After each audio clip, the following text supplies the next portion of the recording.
अस्सलाम वालेकुम my YouTube family, welcome back to my channel. कैसे हैं आप सब? आई होप आप सब ठीक होंगे। मैं भी बिल्कुल ठीक हूँ अल्हम्दुलिल्लाह। तो जनाब, जिन्होंने अभी तक मेरा चैनल सब्सक्राइब नहीं किया तो काइंडली मेरे चैनल को सब्सक्राइब कर लें। इससे क्या होता है कि मुझे बहुत ज़्यादा सपोर्ट मिल जाती है, मुझे मोटिवेशन मिलती है और मेरा दिल करता है कि मैं मज़ीद वीडियोज़ बनाऊँ और अपनी यूट्यूब फैमिली के साथ शेयर करूँ। तो काइंडली मेरे चैनल को सब्सक्राइब कर लें और अगर आपको मेरी वीडियो अच्छी लगेगी तो आप इसको ज़रूर लाइक भी कीजिएगा और कमेंट भी कीजिएगा ताकि मुझे फ़ीडबैक मिलता रहे कि आपको मेरी वीडियोस कैसी लग रही हैं। तो बस यहाँ पे आज का व्लॉग मैं मॉर्निंग से स्टार्ट कर रही हूँ।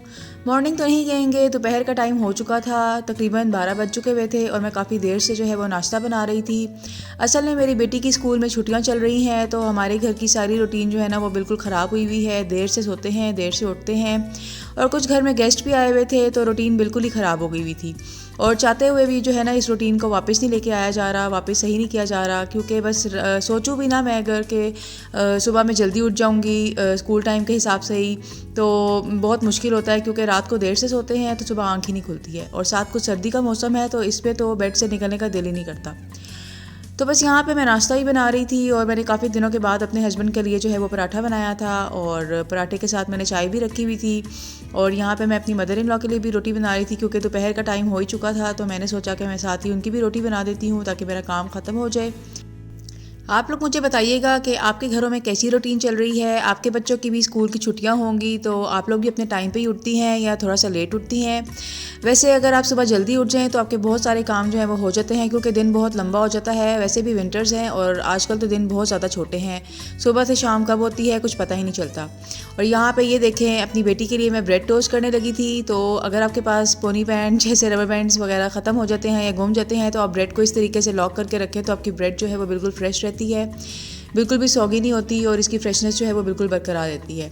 और यहाँ पे मेरी बेटी को जो है ना वो बिल्कुल सही क्रिस्पी ब्रेड चाहिए होती है, वो कॉर्नर्स मुझसे उतरवा लेती है। और यहाँ पे मैं उसके लिए जो है वो ब्रेड को मैंने सही अच्छा सा टोस्ट कर लिया था और मैं उसको कह रही थी कि मैं आपको इसके ऊपर चॉकलेट स्प्रेड लगा देती हूँ, लेकिन आज उसका मूड नहीं था चॉकलेट स्प्रेड का। उसकी भी तबीयत थोड़ी सी सुस्त हो रही है, उसका भी फ्लू और गले ख़राब की वजह से ना शायद दिल नहीं कर रहा था, तो वो मुझे कह रही थी कि आप मुझे ब्रेड के ऊपर खाली बटर लगा दें। बिल्कुल लाइट लाइट सा बटर जो है वो मुझे कह रही थी आप लगा दें, तो बस मैंने बिल्कुल लाइट सा बटर उसके लिए लगाया ब्रेड के ऊपर। और मुझे लग रहा था कि वो ये भी नहीं खाएगी, लेकिन मैंने उसके कहने पे लगा दिया। और यहाँ पे मैं साथ ही स्प्रिंग अनियन वाला ऑमलेट बना रही थी अपने और अपने हस्बैंड के लिए। मुझे और मेरे हस्बैंड को और आगे से मेरी बेटी को भी ये स्प्रिंग अनियंस बहुत ज़्यादा अच्छे लगते हैं। तो मैं क्या करती हूँ कि मैं सब्ज़ी वाला मेरे घर के पास ही है तो मैं उससे मंगवा लेती हूँ काफ़ी ज़्यादा सारे, और फिर मैं उनको अच्छे तरीके से वॉश करके कट करके उनको जिप लॉक बैग में फ्रीज़ करके रख लेती हूँ। तो ये कि जब भी मेरा दिल करता है तकरीबन डेली ही मैं ये स्प्रिंग अनियन वाला ऑमलेट बनाती हूँ और इसके अंदर मैं सिर्फ सॉल्ट और रेड चिली पाउडर और थोड़ा सा पिसा हुआ सूखा धनिया ऐड करती हूँ और साथ एग्स और स्प्रिंग अनियन ऐड करके बहुत ही मज़ेदार सा टेस्टी सा ऑमलेट बना लेती हूँ। और बस यहाँ पे ऑमलेट भी बन गया था और ब्रेड भी टोस्ट हो गई थी और मैंने चाय भी बना ली थी। और आज मेरा दिल कर रहा था कि मैं कॉफ़ी पीऊँ, तो मैंने अपने लिए जो है वो क्रीम कॉफ़ी बनाई थी और साथ अपने लिए मैंने ब्रेड भी टोस्ट की थी। और ब्रेड का जो ये साइड वाला कॉर्नर वाला पीस है ये मैं खा लेती हूँ और मैं इसको इग्नोर नहीं करती हूँ। अक्सर लोग ये नहीं खाते हैं, लेकिन मुझे लगता है कि ये पीस कुक होता है तो मैं अंदर से अच्छी सी सॉफ्ट सी ब्रेड मिलती है, तो इस पीस को जो है ना वो इग्नोर नहीं करना चाहिए। और यहाँ पे बस नाश्ते वगैरह से फ्री होने के साथ साथ मैं लंच की भी तैयारी कर रही थी। और आज मैं आलू गोश्त का सालन बना रही थी, तो इसके लिए मैंने गोश्त और प्याज और लहसुन को जो है वो गलाने के लिए रख दिया हुआ था। और जितनी देर में मैंने नाश्ता बनाया था उतनी देर में मेरा ये मसाला भी तैयार हो गया था और गोश्त जो है वो अच्छे से गल गया था। और अब मैंने इस प्याज और लहसुन के मसाले को एक अदद टमाटर डाल के जूसर में जो है वो ब्लेंड कर लिया था और अब मैं इसको अच्छे से भून लूँगी। गोश्त को गलाते वक्त मैंने इसके अंदर सॉल्ट, रेड चिली पाउडर और हल्दी भी ऐड कर ली थी और बस अब मैं गोश्त को साइड पे कर लूँगी क्योंकि अब मसाला मुझे भूनना है। और यहाँ पे साथ ही मेरा दिल कर रहा था कि मैं कस्टर्ड ही बनाती हूँ, तो इसके लिए मैंने दूध ले लिया था, उससे मैंने 2 बड़े खाने के चम्मच जो होते हैं वो शुगर के ऐड किए थे। और बस यहाँ पे साथ साथ मैं मसाले को भी भून रही थी और मैंने जली के लिए भी पानी रख लिया हुआ था ताकि सारे काम जो हैं वो इकट्ठे इकट्ठे हो जाएं। अल्हम्दुलिल्लाह हमारी गैस आती है, रात के टाइम किसी टाइम में कम हो जाती है, लेकिन सारा दिन अल्हम्दुलिल्लाह हमारी गैस आती है, वरना काफ़ी सारे एरियाज़ में जो है ना गैस का बहुत ज़्यादा इशू है। तो बस यहाँ पे दूध जो है वो बॉईल हो गया था और मैंने 1 कप दूध के अंदर जो है वो 3 टेबलस्पून वनीला कस्टर्ड पाउडर डाल लिया था और अब मैं इसको अच्छे से मिक्स कर लूँगी। मैंने आपको पहले भी बताया था कि मेरे हस्बैंड को जो है वो थोड़ा सा रनी कस्टर्ड पसंद है, तो मैं बहुत ज़्यादा थिक कस्टर्ड नहीं बनाती हूँ, बहुत रनी बनाती हूँ। और यहाँ पे बस कस्टर्ड जो है हमारा रेडी हो गया है और जेली जो है वो भी ऑलमोस्ट रेडी हो गई है। जेली को रेडी करने में बिल्कुल भी टाइम नहीं लगता, ये फटाफट से रेडी हो जाती है।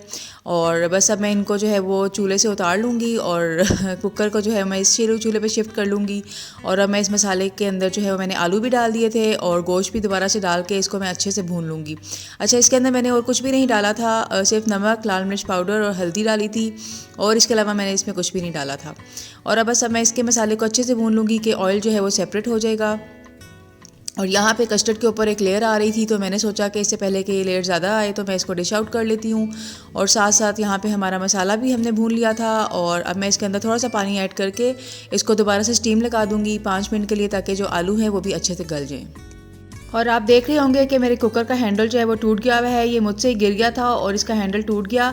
और हमारे जो एरिया में जो है ना एक साइकिल वाला बंदा फिर रहा होता है और वो सदा लगा रहा होता है कि चाकू छुरियाँ तेज़ करा लो, सॉस पैन फ्राइंग पैन के हैंडल लगवा लो, लेकिन मेरे बाहर जाने तक जो है ना वो गायब हो जाता है। तो इंशाल्लाह जल्दी मैं इस कुकर का हैंडल भी लगवा लूँगी। तो आई नो बहुत से लोग जो हैं वो कमेंट करते हैं या कुछ क्रिटिसाइज़ करते हैं, तो इसलिए मैं पहले से ही जो है इस बात को क्लियर कर रही हूँ। और यहाँ पे हमारा कस्टर्ड जो है वो भी रेडी हो गया था, इसके ऊपर एक अच्छी सी लेयर आ गई थी और अब मैंने फ्रूट चाट बनाई हुई थी वो मैंने इसके ऊपर डाल दी और जेली को भी मैंने ठंडा होने के लिए जो है वो एक पैन में डाल दिया था। और बस यहाँ पे देखें कि क्या हुआ यहाँ पे आप कह रहे होंगे कि मैंने माइक्रोवेव में क्या रखा हुआ है। ये मेरे मदर इन लॉ के पास एक चीज़ थी जो आप माइक्रोवेव में हीट अप करके अपने शोल्डर्स को जो है वो रिलैक्स कर सकते हैं। बस मैंने इसको माइक्रोवेव में रखा और इसके ऊपर मेंशन था कि आप इसको 10 to 12 मिनट्स तक रख सकते हैं माइक्रोवेव में। और विदिन 5 मिनट्स ही जो है ना इतनी बुरी हालत हो गई इसकी और इतनी गंदी स्मेल आना शुरू हो गई, तो मैंने जल्दी से माइक्रोवेव बंद किया कि माइक्रोवेव भी ना ख़राब हो जाए।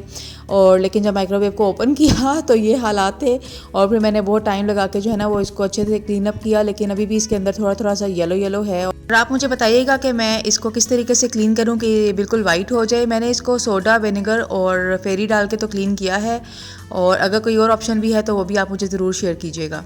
और बस यहाँ पे शाम का टाइम था और मैं अपनी अम्मी की तरफ आई हुई थी और मेरी अम्मी को बाज़ार जाना था और यहाँ पे हम लाल कुर्ती बाज़ार आ गए थे क्योंकि मेरी अम्मी को ऊन लेनी थी।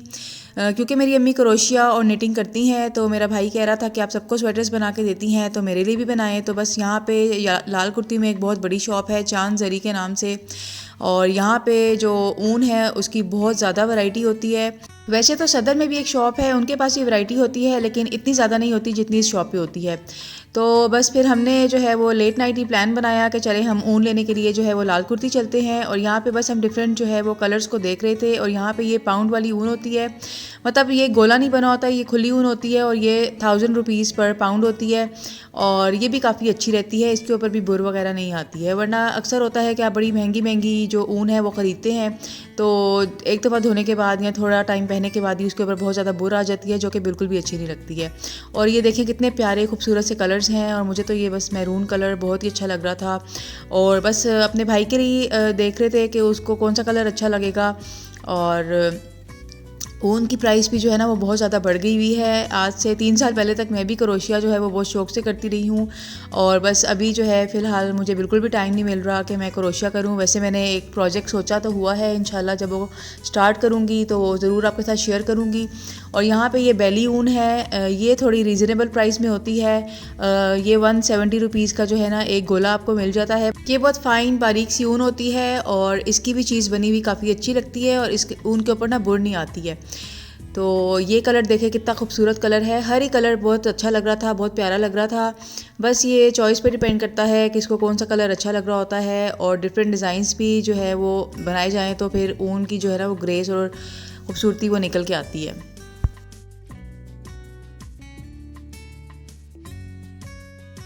यहाँ पे ये नाको ऊन पड़ी हुई थी। नाको भी एक ब्रांड है, इसकी ऊन भी काफ़ी अच्छी होती है और इसमें देखिए ग्लिटर वाली ऊन भी है जो कि बहुत अच्छी सॉफ्ट सी ऊन है, ये बहुत अच्छी लगती है। और ये जो इसमें पर्पल कलर है ये मैंने 2 इयर्स बैक जो है वो अपनी बेटी का स्वेटर अपनी उसकी नानों से बनवाया था। इंशाल्लाह मैं ज़रूर आपके साथ उसकी पिक्चर भी शेयर करूँगी। और ये पहले जब मैंने लिया था 2 इयर्स बैक तो ये 500 का था और अभी जो है ये 700 इसकी प्राइस हो गई हुई है। तो एक बड़ा स्वेटर बनाने में 5 to 6 जो है ना वो गोले आपके लग जाते हैं। तो बच्चों के स्वेटर आप बनाएं तो उसमें कम ऊन लगती है, और वैसे भी जो बारीक ऊन है वो कम इस्तेमाल होती है और जो मोटी ऊन होती है वो थोड़ी ज़्यादा लगती है। तो नाकों में ग्लिटर वाली ऊन भी थी और प्लेन ऊन भी थी, तो काफ़ी अच्छी लग रही थी। और बस यहाँ पे हम डिफरेंट कलर्स ही देख रहे थे कि मेरे भाई को कौन सा कलर पसंद आएगा और उसको कौन सा कलर अच्छा लगेगा। तो ये वाला कलर मेरी अम्मी को बहुत अच्छा लग रहा था और मुझे भी बहुत अच्छा लग रहा था। बस फिर हमने फ़िलहाल यही फ़ाइनल किया, और मेरा भी दिल कर रहा था कि मैं कुछ ऊन ख़रीदूं, लेकिन मैंने अपने आप को रोका कि नहीं, अभी मुझे नहीं ख़रीदनी है, क्योंकि ला के रख लेने का कोई फ़ायदा नहीं है। और बस इस शॉप में जो चांद जरी शॉप है, सिर्फ ऊन की ही वैरायटी नहीं होती है, इनके पास डिफरेंट चीज़ों की वैरायटी होती है। तो ये इनका कॉस्मेटिक्स का सेक्शन था और बस मेरी बेटी मेरे साथ थी, तो उसने बस ये देख लिया। तो अब उसकी फरमाइशें स्टार्ट हो गई कि मामा मुझे ये भी चाहिए, मुझे वो भी चाहिए। तो बस यहाँ पे मुझे भी एक लिपस्टिक चाहिए थी। जब मैंने यहाँ पे बी क्यूट की कॉस्मेटिक्स देखी तो फिर मुझे अपनी एक लिपस्टिक का नंबर याद आ गया, 314। ये देखिए कितना खूबसूरत इसका रस्टी सा कलर है और ये लगी भी बहुत ही प्यारी लगती है। तो इनके पास ये अवेलेबल थी, तो ये एक लिपस्टिक मैंने बाई की और मेरी बेटी ने यहाँ से लिप ऑयल लिया।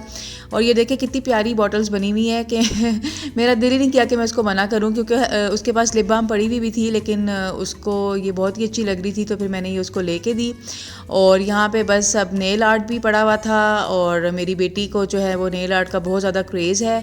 और भाई बता रहे थे कि कुछ वैरायटी इस साइड पे लगी हुई है, कुछ उस साइड पे लगी हुई है, तो बस यहीं पे वो चॉइस कर रही थी कि मामा मैं क्या लूँ, मैं क्या लूँ।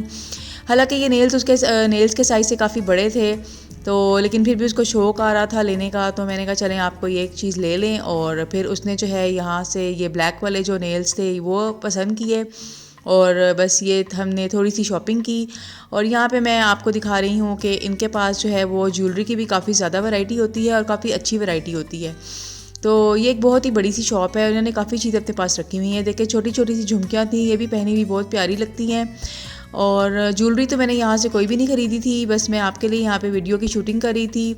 और ये बैंगल्स देखें कितने खूबसूरत हैं, और ये प्रॉपर जो नेकलेस सेट हैं, लॉकेट सेट, ये भी पड़े हुए थे, ये भी काफ़ी अच्छे लग रहे थे। और मेरी बेटी जो है उसको छोटे छोटे से टॉप्स जो हैं वो अच्छे लगते हैं, और यहाँ पे उसने एक टॉप्स पसंद भी किए, लेकिन उनकी जो स्टेम थी वो प्लास्टिक की थी, तो जो प्लास्टिक वाली स्टेम है वो बहुत जल्दी टूट जाती है। तो फिर मैंने उसको यहाँ से वो नहीं लेके दिए, मैंने कहा चलें ये रहने दें, वरना उसने ये फ्लैश वाले जो इयररिंग्स थे, टॉप्स थे, ये पसंद किए थे।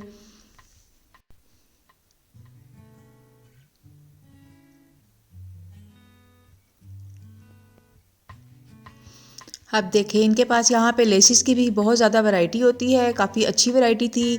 फैंसी और कैजुअल वेयर की लेसिस जो हैं वो सब इनके पास अवेलेबल हैं। ऑर्गेन्जा के पीसेस और गोटा किनारी वाली लेसेस और हर तरह की लेस इनके पास अवेलेबल होती है, और काफ़ी अच्छे डिज़ाइन होते हैं। मुझे अपने लिए कोई लेस तो नहीं चाहिए थी, हाँ मुझे कुछ नलकियों के कलर्स चाहिए थे, तो इन्होंने मुझे ये शेड कार्ड दिखाया और फिर मैंने इसमें से मैच की और इन्होंने मुझे फिर वो ला के दी। ये शेड कार्ड मैंने फ़र्स्ट टाइम इस शॉप पे देखा था, वरना मैंने पहले कभी किसी शॉप पे नहीं देखा। और बस यहाँ से मैंने अपनी नलकियाँ ली, और उसके बाद यहाँ पे हम बटन्स की वैरायटी की तरफ आ गए थे, और बटन्स की भी बहुत अच्छी ज़बरदस्त सी वैरायटी इनके पास लगी हुई थी। आप देख सकते हैं कि कितनी खूबसूरत वैरायटी है, हर तरह का बटन इनके पास अवेलेबल है। और ये फ्लावर वाले बटन्स तो हम पहले खुद बनाया करते थे, अब ये भी मार्केट में जो है वो आराम से आपको मिल सकते हैं। और ये एक बटन जो है मेरी बेटी को बहुत ही क्यूट लग रहा था, और ये मेरी बहन ने ख़रीदे थे और ये बहुत ही प्यारे लग रहे थे। और बस यहाँ पे देखें इन्होंने अपनी छोटी सी शॉप के अंदर, जो खैर छोटी तो नहीं है, काफ़ी बड़ी शॉप है और हर तरह की चीज़ जो है ना वो रखी हुई है। तो यहाँ पे ये वाले जो बटन्स हैं ना, ये जो अभी आपको मैं दिखाऊंगी, ये मुझे बहुत ही अच्छे लग रहे थे। ये प्लेन शर्ट्स आपकी बनी हो और इनके ऊपर ये लेस स्टाइल में बटन्स लगे हों तो ये बहुत ही खूबसूरत लगते हैं। और अगर आपकी शर्ट प्लेन है तब, और मुझे तो ये शीशे वाले बहुत ही अच्छे लग रहे थे। पहले हम शीशे वाले जो ये डिज़ाइन है ये हाथों से बनाया करते थे, अब हर चीज़ आपको मार्केट में मिल जाती है। और बस यहाँ से काम ख़त्म करने के बाद हमने जो है वो नान ख़रीदे, और ये यहाँ के नान तो लाल कुर्ती के बहुत ज़्यादा हमें पसंद हैं, बहुत मशहूर हैं, क्योंकि ये जो नान वाला है ये लाल आटे के नान लगाता है और काफ़ी दिन पड़े रहने के बाद भी ये ख़राब नहीं होते हैं और सख्त नहीं होते हैं। वरना जो सफ़ेद आटे के नान हैं वो तो बिल्कुल भी खाए नहीं जाते हैं। तो बस यहाँ से नान हमने ले लिए थे, और आगे चल के हमें सोडे वाले अंकल नज़र आ गए, तो हमने सोचा कि इनसे सोडा भी ले लेते हैं। वैसे तो बहुत ठंड थी, सोडा पीना नहीं चाहिए था, लेकिन बस देख के हमारा दिल किया तो हमने इनसे 2 सोडे लिए ताकि हम शेयर करके पी लें। और बस ये अंकल यहाँ पे फटाफट से हमारे लिए सोडा रेडी कर रहे थे, और जो कि काफ़ी अच्छा बना हुआ था, बहुत मज़े का था। और आई होप मेरी आज की ये वीडियो आपको बहुत ज़्यादा अच्छी लगी हो, बहुत पसंद आई हो। अपना बहुत सारा ख्याल रखिएगा, दुआओं में याद रखिएगा। अल्लाह हाफिज़।